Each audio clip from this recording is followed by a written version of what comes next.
A big hello once again to everyone watching. Welcome back to some OMSI 2 and welcome to the delightful county of Yorkshire. We're here with Stagecoach deciding to expand their empire, taking some Scania busway vehicles, MMCs, into the delightful county of Yorkshire. We're here over in Tiverton. Ignore the LEDs, we're not doing Route 17, we're actually on the 76. I'm also running about 5 minutes late. In fact, I have a message, I think, of my supervisor screaming at me, asking why the hell I'm late. Oh, there's a fraudulent passenger. I think it's this woman over here in the red. She looks shady, shifty. Never trust people who wear all red. But yes, no. So, in real life, obviously, these ex-busway Scanias would have actually been Enviro 400s. But that involves driving the C400R, and let's be entirely honest, who actually wants to do that? So I'm here in the Studio Polygon MMC instead, in the delightful Scania version. I do actually know what route I'm driving this time, and if you're returning back from the stream, from the forbidden previous stream, welcome. Look, we don't talk about what happened before. Maybe it's the grandma that's fraudulent. But yeah.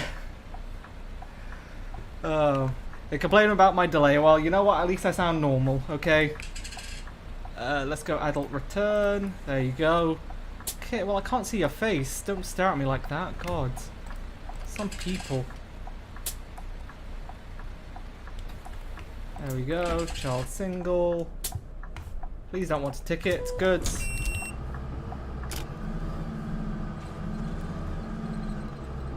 Also, hello Alex. Hope you're having a great day. I'm not, I'm about 6 minutes late and I'm gonna have to hammer the Scania to make up that delay. Don't ask why I'm 6 minutes late. That's an entirely different story.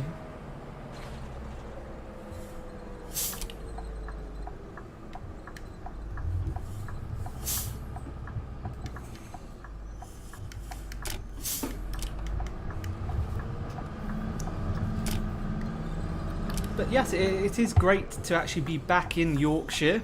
This I find to be one of the better UK-based maps. Definitely a step up against Smarden, and well, Strathshire is also pretty good, to be fair to it. But what the? How have I been overpaid? I don't know if you can see this on stream, but apparently this woman's paid me £4.51. How do I give a passenger negative change? I've genuinely never seen that happen. But you do not what? What do you mean I've given you too little change?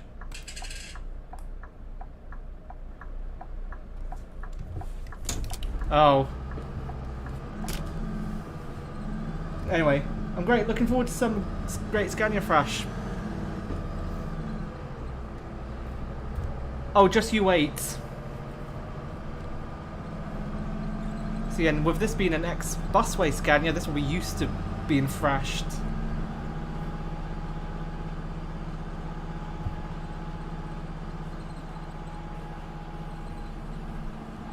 It is just more a shame about the limiter. I mean, then again, it is being limited to about 50 miles per hour, but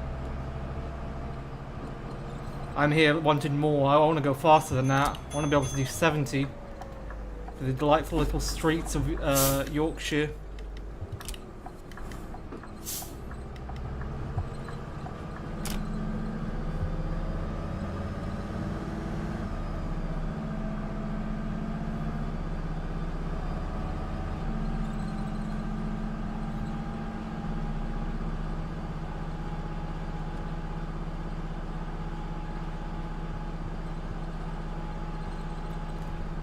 I feel like I'm gaining on this taxi, so better move out of my way.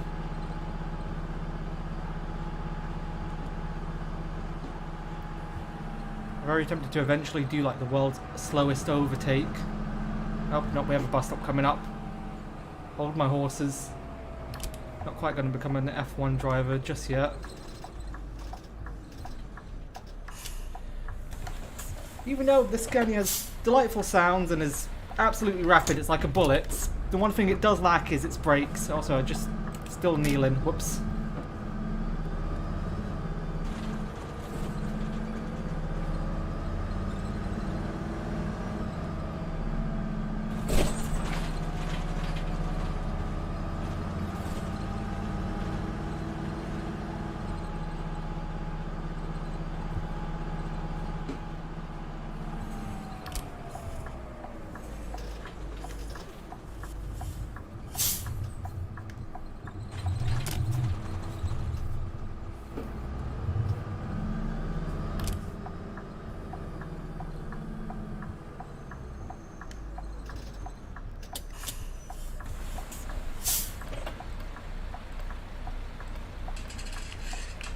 Passenger wants a single.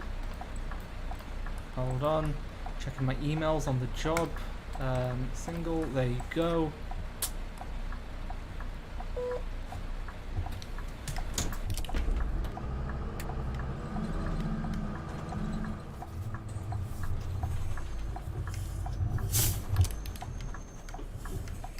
Oh, I don't want to bloody crash into the ambulance, God almighty.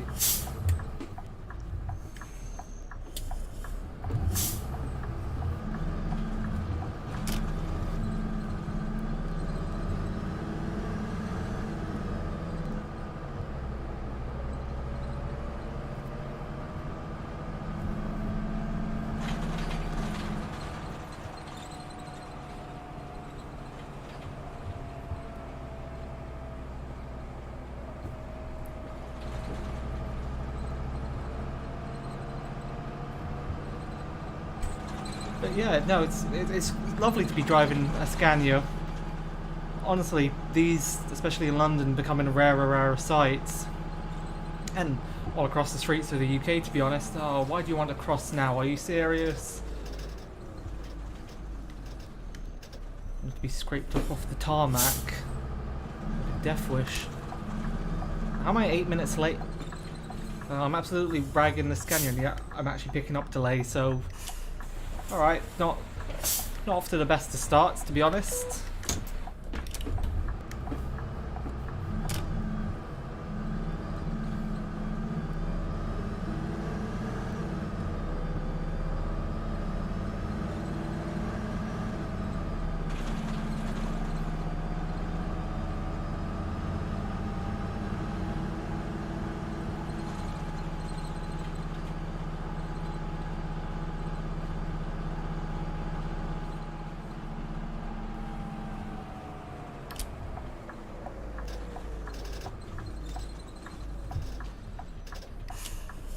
It's fine, I've eventually managed to stop. Ooh. Come on then.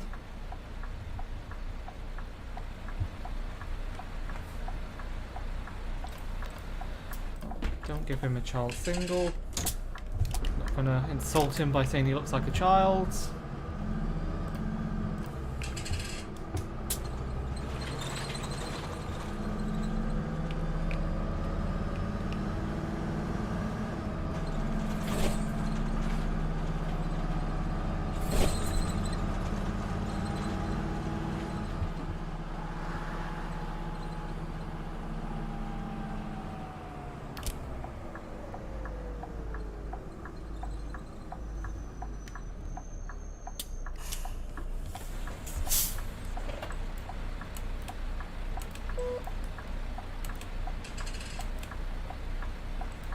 Okay, there we go.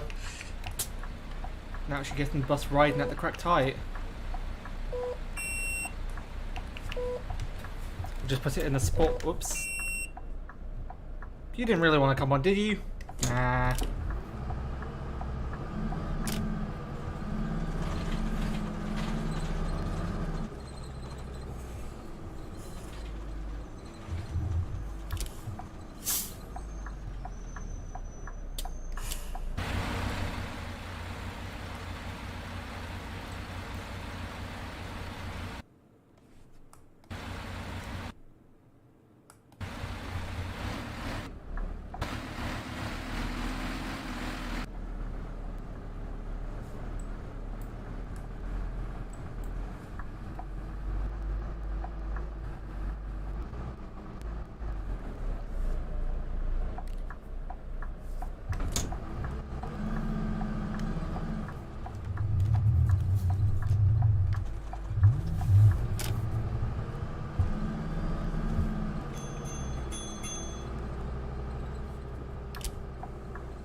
But yes, it is absolutely delightful to actually be in a Scania.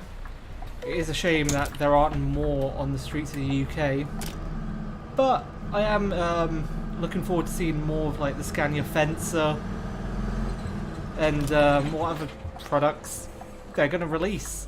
I mean, I don't really think it's going to do too well considering it's conventional diesel, and sort of everywhere now is moving to either zero emission EV stuff or, you know, the least thirstiest, lowest gas guzzling. Don't want to get on? Okay. Most fuel efficient vehicles known to man, and also the most unreliable, so they get stuff like streetlights and MMCs. Well, MMCs aren't too bad, to be fair, but streetlights on the other hand, whole different ballpark there.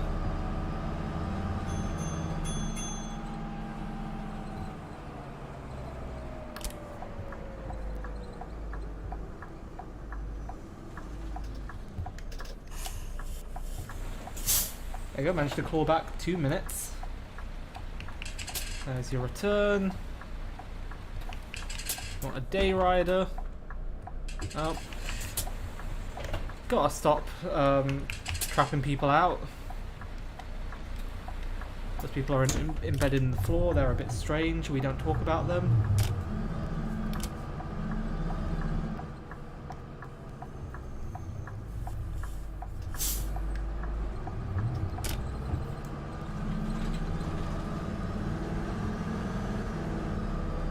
Hello Valentino, hello Tico.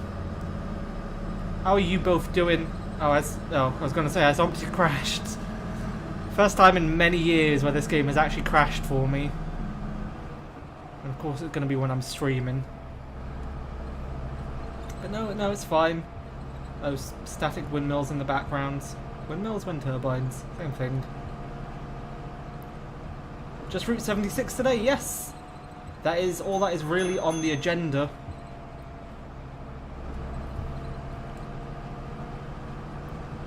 The 381 is getting the EVs. Yes, it is. It's been retained by Abellio. I'm going to make this. Gonna make it. Just barely made it. Jesus Christ, that changed right as my wheels were going over the white line. But yeah, no. The 381 is probably going to get some more electroliners, I'd say. Judging by Abellio's recent orders, especially for the 111. Which is interesting, to be fair, considering Abellio were a solid ADL company over the past, well, since they pretty much came into the London bus scene, taking over from, what was it, Travel London before them? Yeah, so to go from solid ADL to actually getting some right products, a bit strange. But then again, you know, Abellio are the bargain basement bidders, so they're probably looking at the cheapest vehicles to use, and if Wrightbus stuff is cheap, go for it, I guess. I mean, you sort of pay for it with their quality, considering a lot of street decks and street lights just rattle themselves to pieces. They're absolutely abhorrent in build quality, but then again, those are earlier versions, so wonder where the SN61s and SN12s will go. I don't remember off the top of my head if those are hybrids or if they're diesels. Either way, I think they're probably going to leave London. They're sort of at that age where there's not much use for them, and there isn't really any older stock that they can replace, because most of Abellio's older stuff is already gone.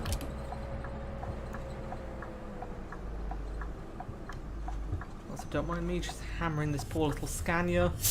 Little, I mean, this pretty giant, but same thing, you catch my drift. But yeah, no, they're hybrids. Yeah, see, since they're early hybrids, I doubt they're staying, because they probably need like battery replacements by this point, being close to 12 years old. You're doing the 76 both ways? Yeah, I am. Also, good to hear that you're doing good, Valentino. Might actually do another route on the way back instead of the 76. Oh, there we go.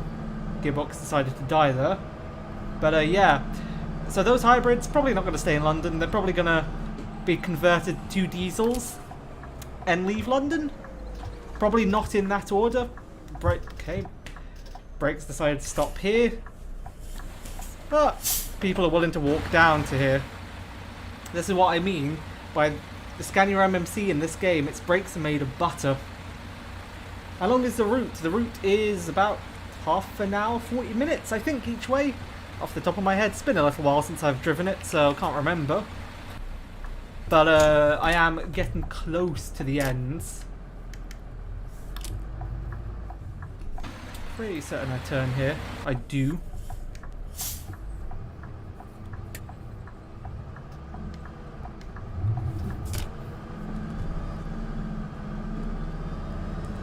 But it's going to be less than that amount of time because I'm currently 4 minutes late, so trying to hammer it to make up some time.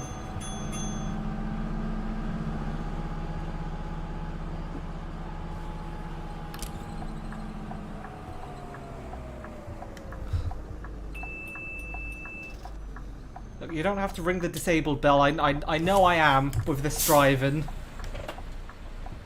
Oh man, but yes, Sutton Garage has already had EVs in service, so the DOEs are getting yeeted. Yeah, they are. I have absolutely meaning to go grab a ride on the DOEs before they actually fully all go bye-bye and get turned into baked bean cans.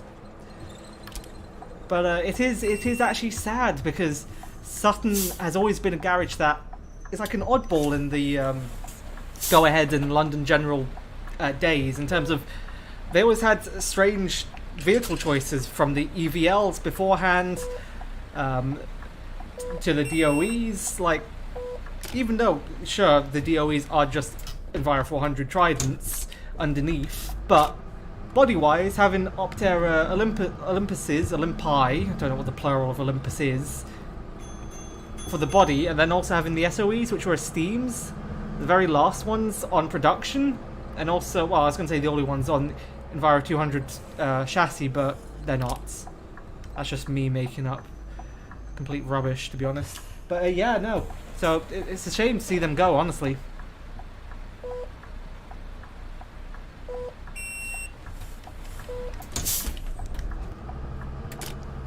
Hopefully, one of them...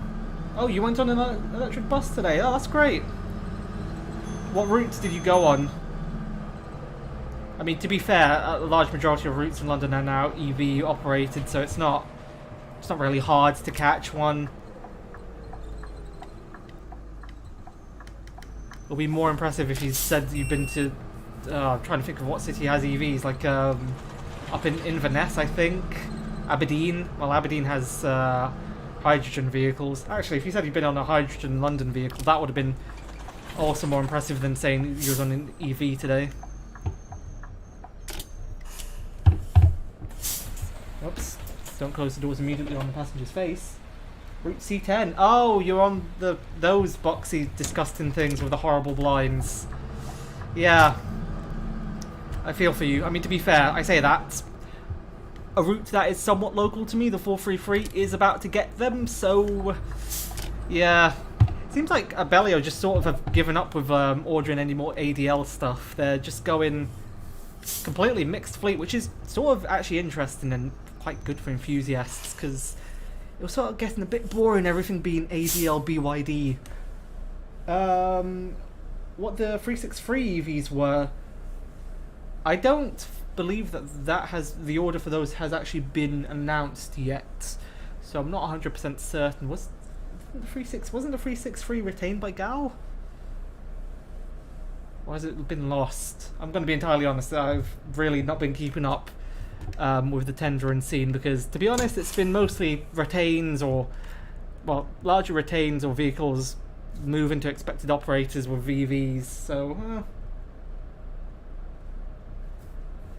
but going back onto the C10, I saw an image of one of its EVs with, because it has LED blinds, as do every single new bus in London now, instead of the paper blinds, except this one was missing the Johnston font, so it was in standard Arial, and it looked, I mean, to be fair, it actually looked somewhat better than the standard Johnston font, because on the C10's buses, it just looks really, really bad.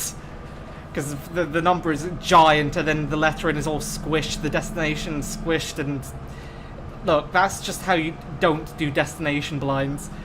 But yeah, it was really strange seeing a bus in London with aerial fonts. It's almost like bandit operators had existed again, like they were rebirthed.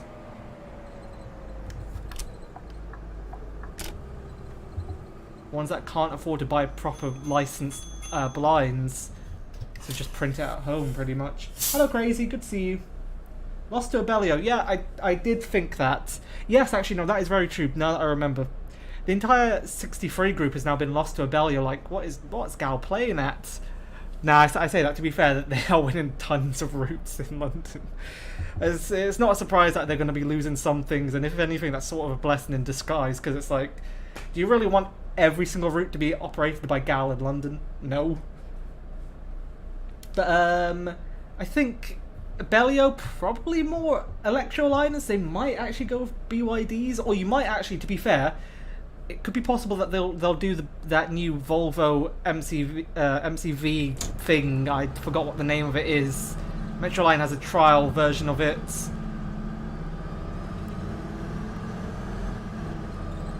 So you might actually see that, the very first batch of that, going to the 363. Who knows? As I said, Bellio are just sort of in an experimental phase where they're trying every single operator, so I can't actually say for certain. Operator, every single manufacturer, so I can't say for certain actually what they would order. He also went once on an E400 hybrid, but announcements did not work on the 381. Again, that's a very common issue, especially for iBus, which is coming up to, oh man, 16 years now. 16 years old. Almost old enough to vote and drink. Yikes. But yeah, no, so TfL are in the process of actually updating and creating the new iBus 2 system, and you do have the new, like, LED, not LEDs, but you know what I mean, like the LCD screen ones, which are a massive improvement over the dot matrix iBuses. It's just so much more useful, showing the time, the destination, how much time to the next major, like, focal points, like in terms of rail stations, tube stations. It shows so much more information, which is useful. Hybrid MMC confirmed for the 363. Oh, are they? Aha. Wait, hold on. If they're X47, then what on earth is the 427 using? The 427 hasn't... There is no way the 427 has lost that many vehicles from its reroutes that it can create an entire allocation for the 363. Unless I'm completely missing out on something.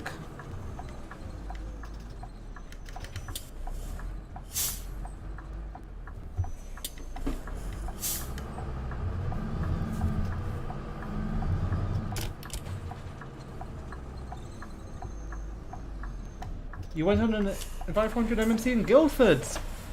So probably a Stagecoach one. Got PVR reduction. Yeah, but it also got rerouted, and that's why it had a PVR reduction, but surely its PVR didn't decrease by that much. I'm nearly 100% certain that that's not the entire allocation for the 363. Unless the 363 has also gotten a frequency reduction, which, if I'm being entirely honest, I wouldn't put it past TfL to do that, because God almighty, they're in dire straits, their finances. Oh fucking hell, I almost crashed into that cab. Whoops. That would have been an insurance write-off. But, yeah. Got cut back to Southport. Yeah, that's what I mean. Like, I know it got cut back, but that cutback surely didn't release that many vehicles. Unless the PVR of the 363... No, the PVR of the 363 I'm pretty certain was like 13. Not even... It should have been more than that. I mean, then again, it's an entire thing where it's just like every single recent tender has pretty much been announced with a lower PVR, because every single route is pretty much going to be 6 buses an hour, apart from a few exceptions, because apparently, well, yeah, Or is it every 12 minutes? Or 6? Or, yeah, no, it is every 6. So every single high frequency route is going to go down to 6 buses an hour because TfL thinks every 10 minutes is justifiable for like some like incredibly busy routes.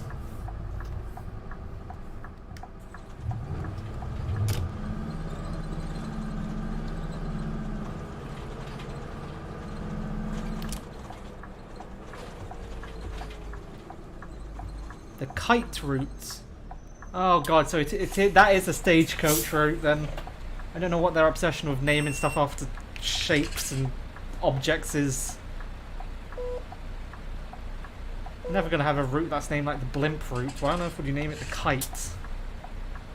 Actually, then again, isn't that operated by EVs?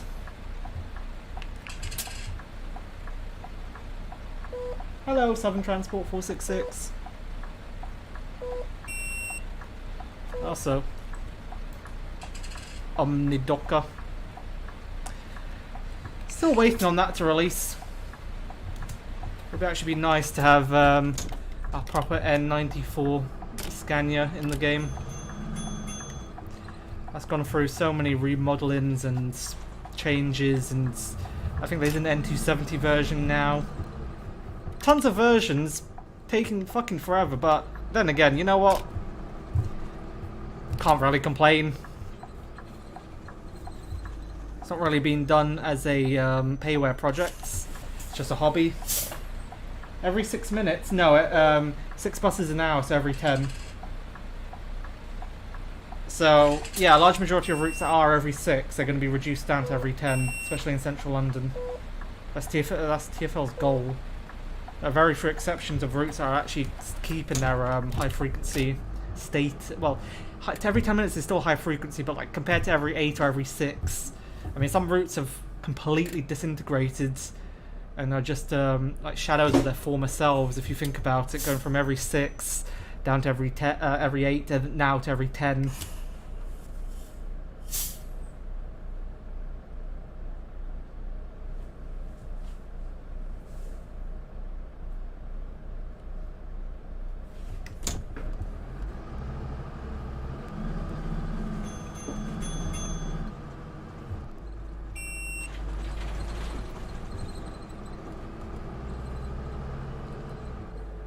Every 10 minutes is what I could dream of in my city.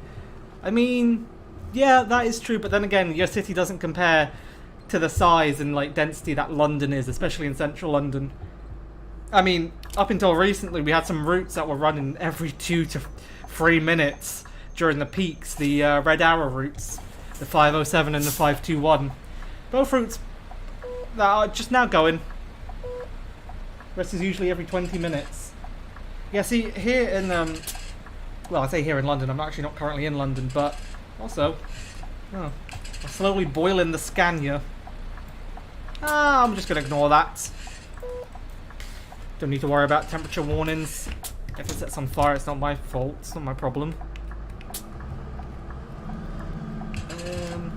There we go. But, yeah, rest is usually every 20 minutes. In TfL land, every 15 and better is considered like high frequency. So if you get an every 14-minute service, that's technically high frequency. They consider every 12 to be a turn up and go frequency. So that's what they aimed for in the early noughties, in the Ken Livingstone era of like 2005 to 2014, actually, honestly. But now they sort of changed their stance on that and just said, you know what? You have phones and apps, you know when the next bus is coming, we don't really care about frequency anymore. Here's your route that's what once was every 12 minutes is now every 16.5 minutes. Good luck. Oops. Got to open up the doors. But yeah. But the public transport is still full, as I don't know. I mean, yeah. Who is the absolute annoying... Oh, that's an elderly person. I probably shouldn't be slagging her off. There you go. But yes. See, then again, it's also one of those things where it's like TfL's definition of full, in quotation marks, is the bus has to be, what, like 70% full in order... in order for it to justify its frequency, and it's like, well, no, you're not going to have... Even the busiest routes in London, there is no way that you're going to consistently see it then be 70% occupied throughout the day. That's just not possible, especially, for example, the 25, which used to run every 4 to 6 minutes throughout the day, literally 24/7 at that frequency. It has a slight frequency reduction during the evenings. It went down to every 6, and then during peak times it ramps up to every 4. But still, it's like, to expect that to run at 70% occupancy throughout the entire day is madness. Interesting how First Berkshire want to get rid of the Volvo 7900. I'm not going to lie to you, it's not really interesting to me, as someone who sort of knows how unreliable and hated they are. In some senses, it makes sense that, that First Berkshire just wants to get rid of them.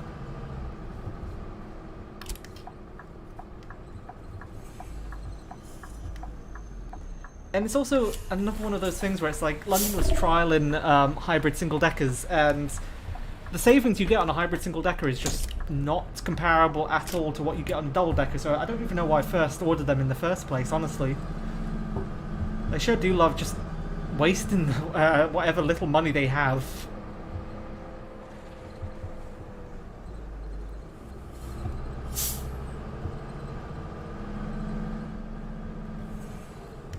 No one wants off? Well, a bit late for that.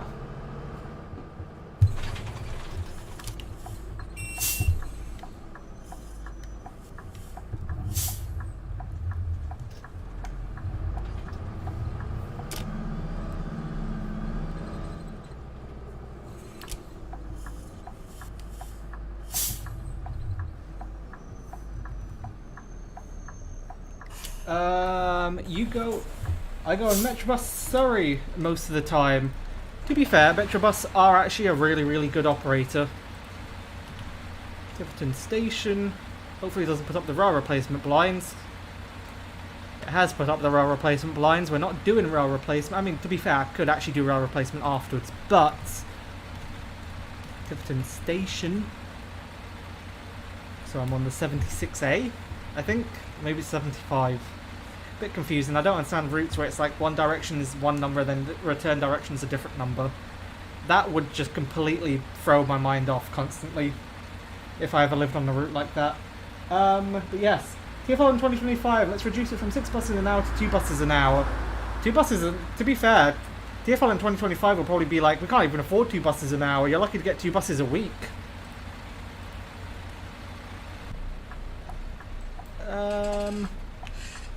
You would like and return. There's your return. Please don't return on my bus because I don't want to deal with you. Single.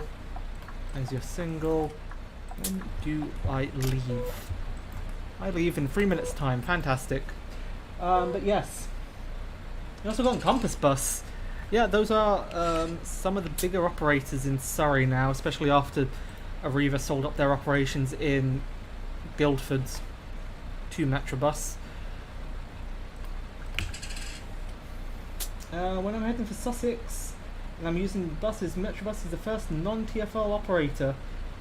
Yeah, I mean, to be fair, you could, if you were in London, they would probably also be one of the first non-TfL operators you'd actually go on to head in that direction towards Sussex.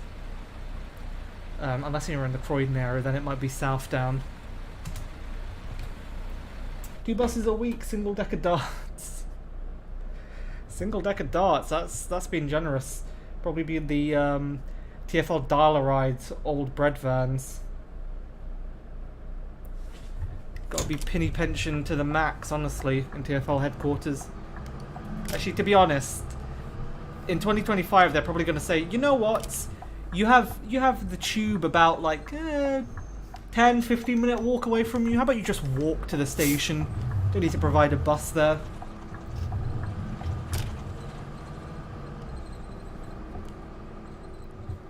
Genuinely wouldn't be surprised if that was their thought process. Because that's mostly what they are trying to do now, is push people onto the tube and onto London Overground or the Elizabeth line instead of taking bus for long distances. But then their super orbital orbital routes idea sort of contradicts that, but I don't understand. It's, to be fair, that idea at least I guess makes sense because it's mostly on corridors that don't have great railway access. But then you're like, even on corridors where you have a competing railway line, what if you live in between the train stations? Like, you're gonna want a bus to get you from your local station to your house. And also we sort of do have this paradox where it's actually cheaper in I think, yeah, if you travel in the same zone, it is cheaper to take the tube than to take the bus by like 5 pence, which just doesn't make any sense. How on earth is it possible that it's cheaper to take a train over a bus? So, you know, and then TfL wonder why on earth bus passenger numbers are plummeting. Well, lads, doesn't take out a genius to figure that, does it? Streetlights or a solo SR or a starter bus? Wait, not a strata bus. Yeah, honestly, I'm surprised actually they're not doing more like dial-a rides type. No one's on? Okay, making me stop here for no reason.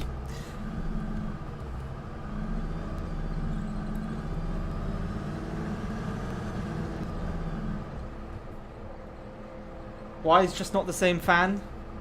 The same fare? Oh, why is it not the same fare? Look, I don't know. Some genius in TfL headquarters was like, we must increase prices by inflation. Bus prices will go up by this much. Tube prices will go by this much within one zone. Wait, hang on a minute. Doesn't that make the bus more expensive if you're just going on the tube within the same zone? Shh, don't think about that.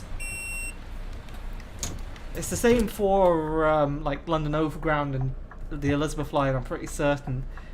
Off the top of my head, I mean, prices have increased multiple times within the past couple of years, so I can't actually remember, but I think it's about 180 now, 185 I think for the bus, whereas on the tube it's about 175.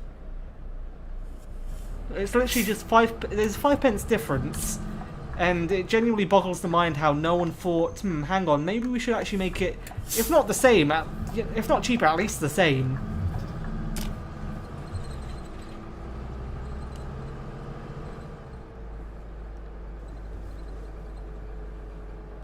Probably just want a day ticket. Well, see, here's the funny part.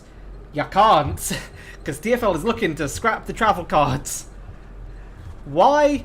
Because they want you to go on pay-as-you-go, the penny-pinching bastards. Soon enough, genuinely, it's not going to be possible for you to buy travel cards. That's absolute insanity in a major city like London. Oh, what's that? You want one ticket so you can go on any mode within like a set zone? I don't know. Buy yourself an Oyster card, and Bob's your uncle. But like, if you're coming into London from outside London, from like a city outside, cancel TfL. Yeah. Get that trending on Twitter. Hashtag boycott TfL. But yeah, no, it's like, there's a reason why the travel card exists, and it's existed since the 80s. It's a great thing, and I understand their justification, because inside London, people rarely buy the travel card. Most people just use Oyster. Fine, that makes sense. But if you're coming from outside London, it just works out cheaper to buy a travel card with your rail ticket, because the travel card comes out to about £2 extra. Whereas TfL now just go, no, you cannot do that. Please pay up. So you're left forking out an extra like 10, 20 quid just to travel around London. Oops. Keep forgetting I'm not driving a dual door bus, so I'm trying to open both the front and back doors. Has only one door, so I just open the front door, then just close it immediately. Can't imagine that's a regular occurrence for a actually professionally trained driver, but I'm not one, so I couldn't say. It's €10 for a day ticket in Berlin for Zone A, B and C, so the entire city plus 50 kilometers outside. You're gonna make me cry, honestly. A travel card's about £12, which is already more than €10. And that's, well, to be fair, that is for zones 1 to 6, but then that doesn't get you travel outside zone 6, which doesn't include Gatwick Airport, doesn't include Reading, Maidenhead, doesn't include out to Shenfield, doesn't include anything past, what's it on the Metropolitan line, Rickmansworth? So honestly, like, you can't even go to like the entire TfL network for that anyway.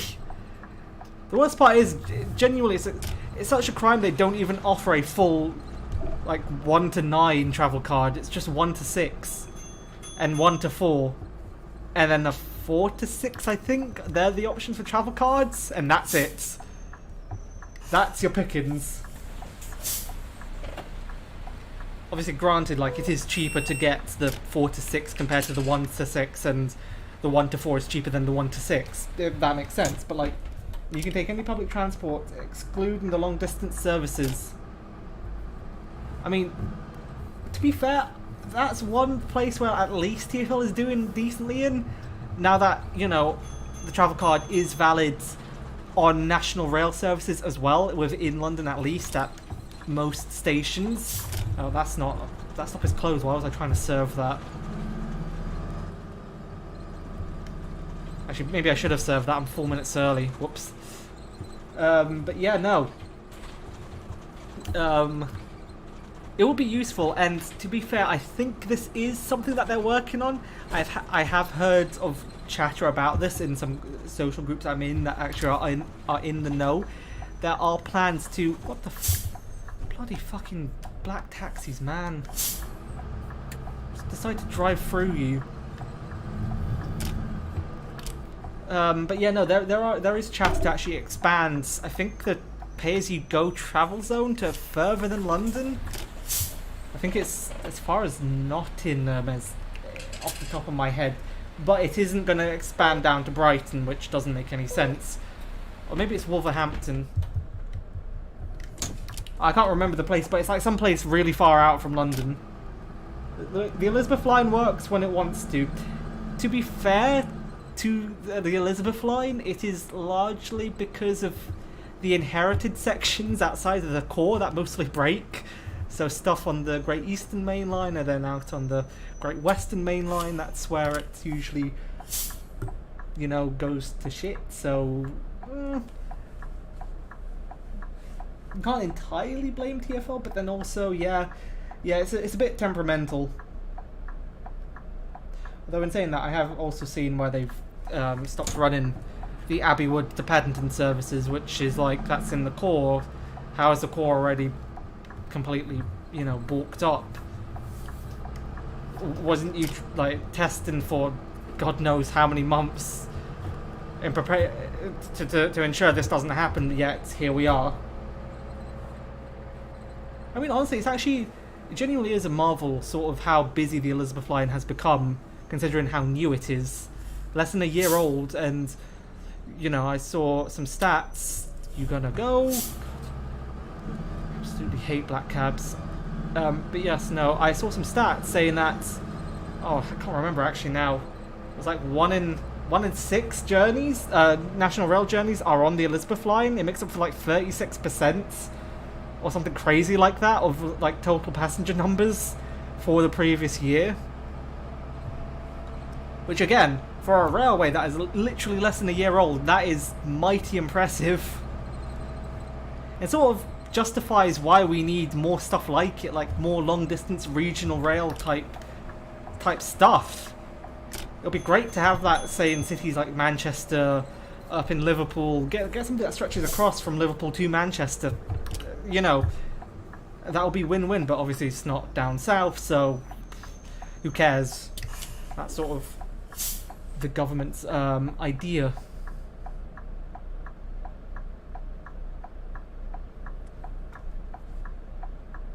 Hello, Michael. Guess the Elizabeth line was the only good thing that TfL did in the last 10 years, probably. Within the last 10 years, yes. Absolutely. Because I'm going to be entirely honest with you, in the last 10 years, they ain't done anything else other than the Elizabeth line. Actually, to be fair to them, they have also done the Northern Line Battersea Park, Battersea Power Station extension. I'm doing great. How about you, Michael? And let's be entirely honest, that extension on the Northern Line only exists because the developers have paid for it. Also, the fact that Battersea Power Station and Nine Elms are in Zone 1. How does that make any sense? So you pop out of Zone 1... Oops. I actually want to get off here. There you go, I'm close enough to the pavement. Yeah, and the Northern Line extension... Yeah. It is an absolute crime how the Northern Line extension is all in Zone 1, though. You pop out of Zone 1, go to Zone 2 for... when you get to Kennington to go back into Zone 1. We also need east to west and north to south England via London stuff. Another Elizabeth line, but for cross country. I sort of agree. We do need something like, I guess Thameslink, to be fair, would be the north to south.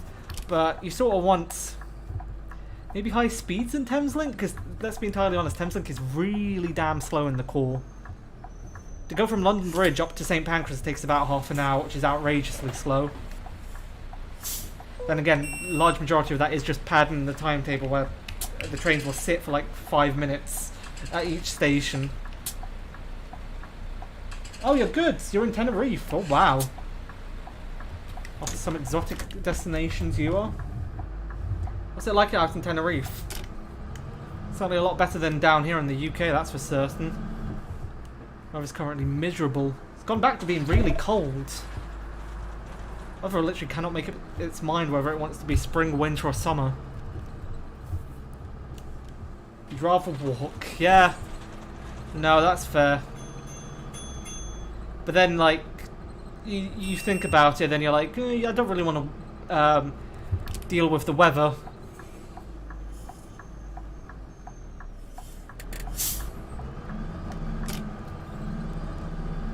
°30°C. Well, yep.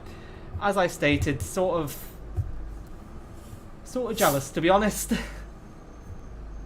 Because right now, I mean, last I checked, I think it said it was about like maybe 8 degrees here. It's maybe it's gone up to 10. It's honestly really cold.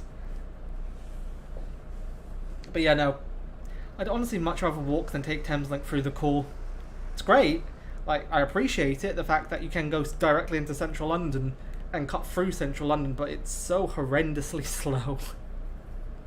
It really is. It frustrates me, because it's like, when I was living in Croydon, it would take 10 minutes, about 15 maybe, if, I don't know, signals weren't playing ball. It would take about 10-15 minutes to get up from East Croydon to London Bridge, and then you'd spend another half an hour literally just getting around to St Pancras.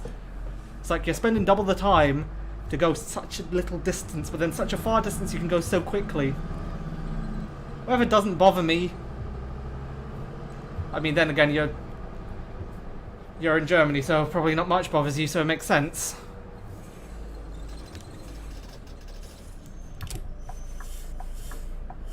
Over here in the UK, we have to complain about everything.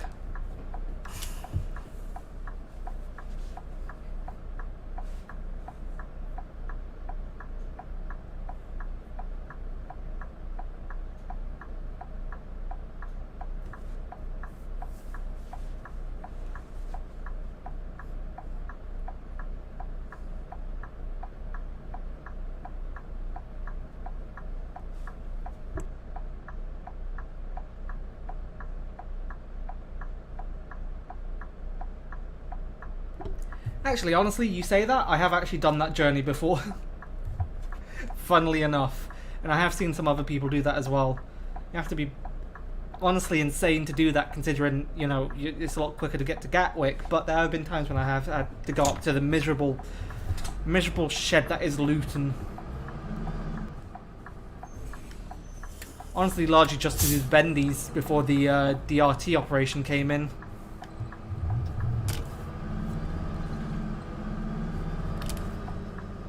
Actually, and also, to be fair, pretty recently I have actually done the entirety of Thameslink from Brighton all the way up to Cambridge. That was insanity. I don't know why I ended up doing it, but it's actually pretty good fun. You know what? No, you're not old. I don't feel pity on you. You can get off at the next stop. Your fault for taking forever to get down the stairs. Oh god, from one trash place to another, yep. From Croydon to Luton. Honestly, like, if anything, actually, going from Croydon to Luton is a downgrade. I'd much rather stay in Croydon. And that's not saying much considering the absolute shack that Croydon is.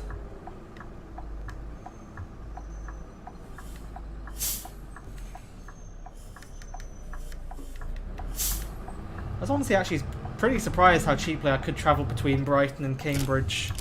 Granted, this was advanced tickets, so that explains why. But, you know, for about 20 quid return, and this wasn't even like a day return, this was a month return.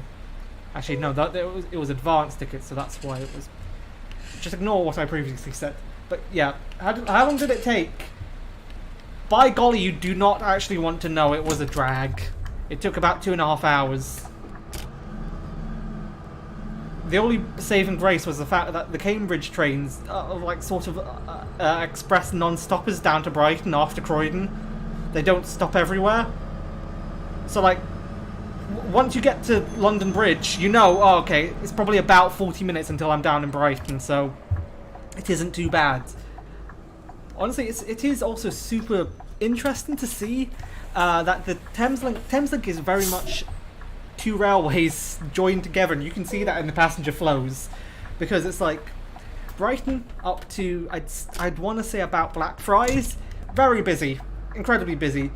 Then you get some people going from Blackfriars up in the core to St Pancras, whatnot, but you would usually not get that many people actually travelling through the core unless it was peak times, obviously. But then after St Pancras is when you get all the people that actually go further up north.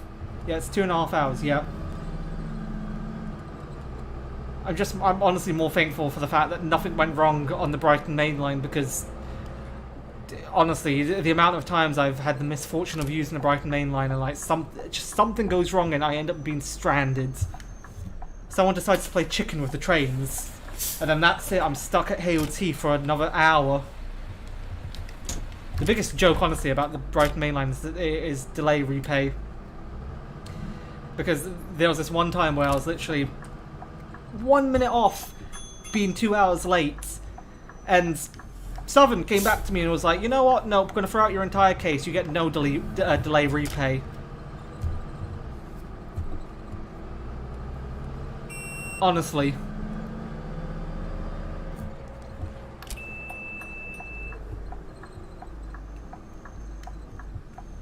Honestly outrageous they're even allowed to get away with that. Luckily, I've never been stranded on a train before. I've actually, funnily enough, never been stranded on a train, but I have been stranded on... Well, not really stranded, actually. I guess, okay, technically, yes, I was stranded, because it was a bit of like, I don't really know what to do now. It was more on a bus. And actually... Okay, well, there was one situation on the train, but I wasn't really stranded. We were just stuck for a very long time in between stations because of a trespasser. And by a very long time, I mean about an hour and a half. Which wasn't fun. And again, Thameslink came back to me and was like, oh, that's not one of our trains, sorry. Go ask someone else for delay repay. Man, they're absolute jokers to deal with in that department. But the one time when I was actually stranded by bus was actually when I decided, don't know why, I was probably going absolutely loopy insane, decided to travel up from Brighton into London just by bus. And I was like, you know what, this seems like a fun challenge. So I travelled down to Brighton on the 273, direct from Crawley. I then decided, you know what, I'll take the 270 back up. Fine. Everything goes absolutely pretty well, honestly. It's just a box standard E400. So I was a bit bummed out, not really what I wanted to get. I actually have the video of it up on my channel. I was being hammered out of Brighton on the A23. And then by the time we get up to Haywood Heath, the bus completely shat itself pretty much. It pissed out all of its coolant and just died. And then it was just a case of, right, well, I don't have any tickets, and this was the last 270 of the day. What on earth do I do now? I'm sort of stranded. Alright, well, guess I'm going to be taking the train up to Croydon instead. So try do that, get up to the station. Oh, the next Thameslink train has been cancelled. Well, what really wasn't my day. I ended up being about two and a bit hours later than I would have hoped, honestly, back. Worst thing I've had was a tram crash, but it took around 30 minutes to get everything moving. I'm not going to lie to you, that just screams German efficiency to me. If it was here, that section would have been closed for like weeks on end, pending an investigation and inquiry, making sure everyone and their pets were okay.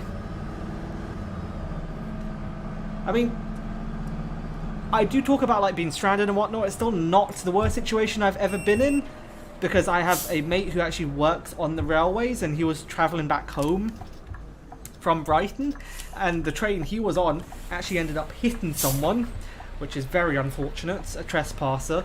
And because he was railway staff, they actually, well, the train driver went on the PA system, was like, do we have any railway staff to come assist me? And long story short, it was nearly an entire evacuation of the train. He was stuck there for like, in the end I think it was like 4 hours, something insane like that.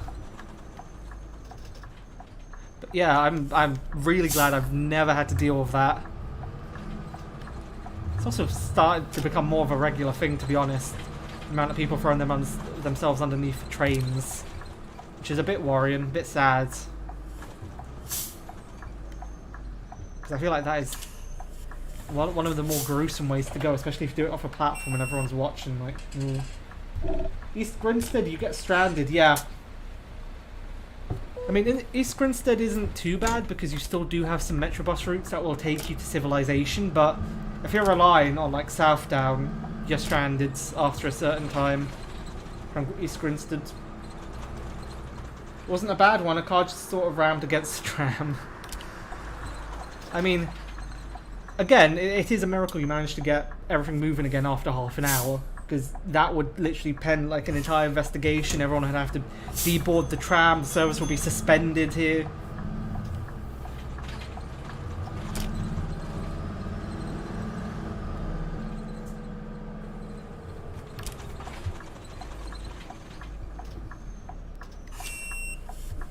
It's because life is too hard for them.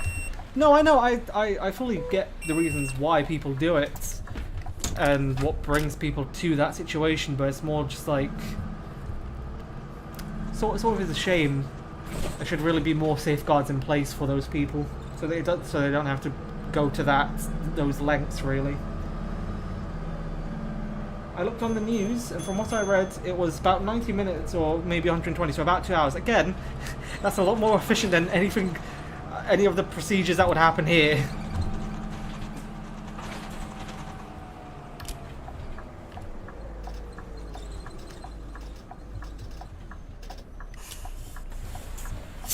You know, like 5 delayed trams and buses.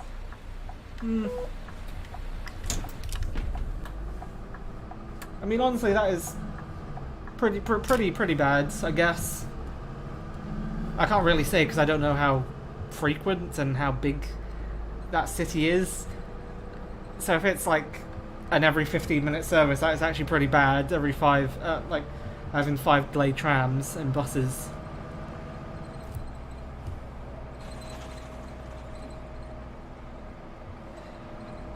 But honestly, it's more a case of like, if anything like that happens, especially on, let's say, Thameslink Core or even Tramlink, honestly, you'd get trams backing up so quickly.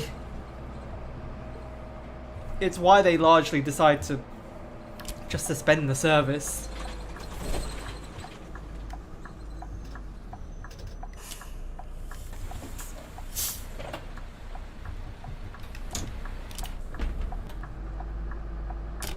Altogether around 5 it was. I mean, yeah. To be honest, I have seen I think I might have mentioned this before, but I have seen like a large, it was basically in central London. There were some roadworks happening, and I don't know, for whatever reason, I think this bus got stuck. It couldn't make it through a gap because of a taxi or something.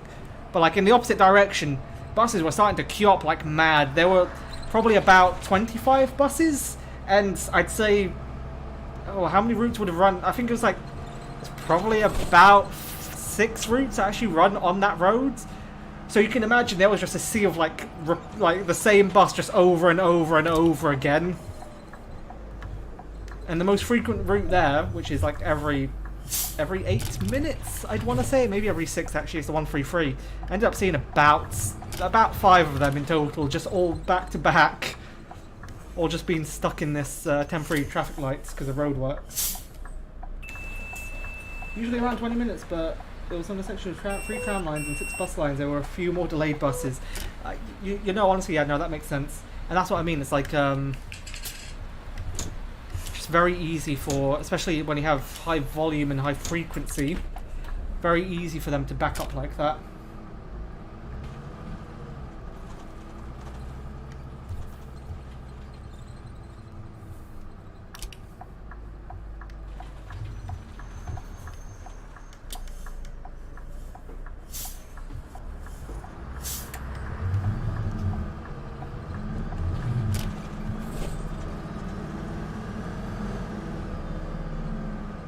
Hello, DJ. Hope all is well with you.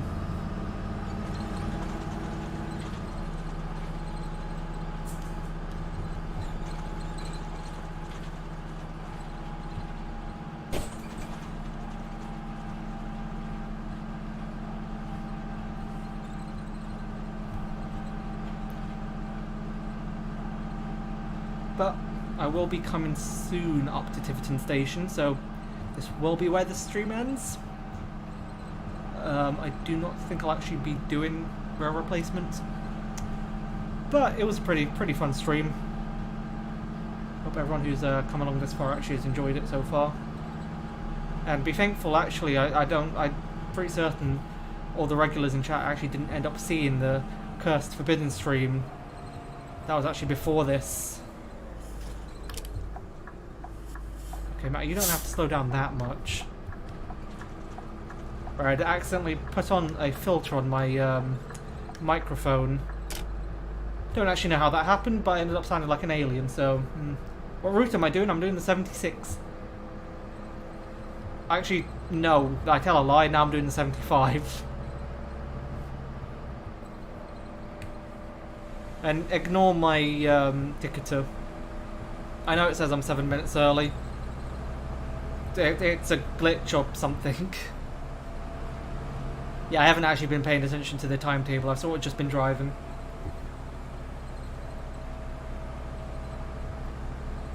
Alright, see you, Crazy. Nice having you around. See you in the next stream.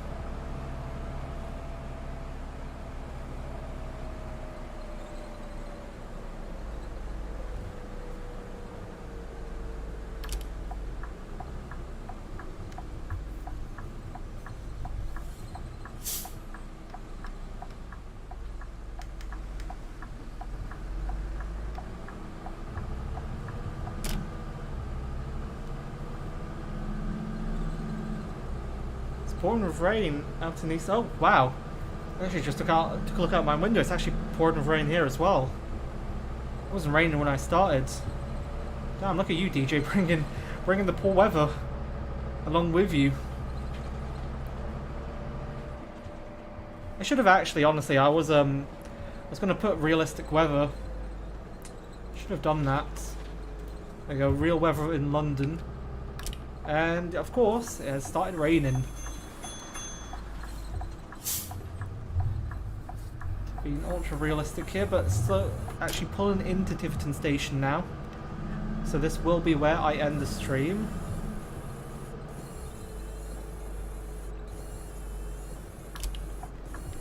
I'm not gonna lie, I mostly don't put on the rain because of the annoying window wiper sounds.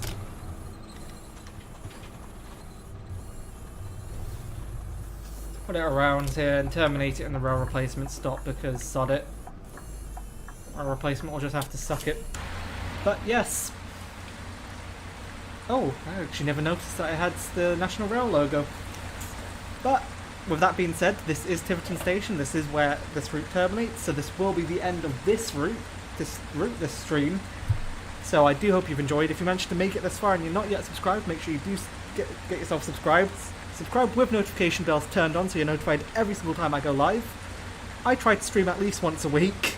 I was going to say OMSI once a week, but honestly now it's just come a case of just once a week in general, full stop. I have been bad with that. I do apologise. I will try to be more frequent with my streams. But if you have enjoyed the stream, do be sure to leave it a like. And I hope you have a good rest of your day.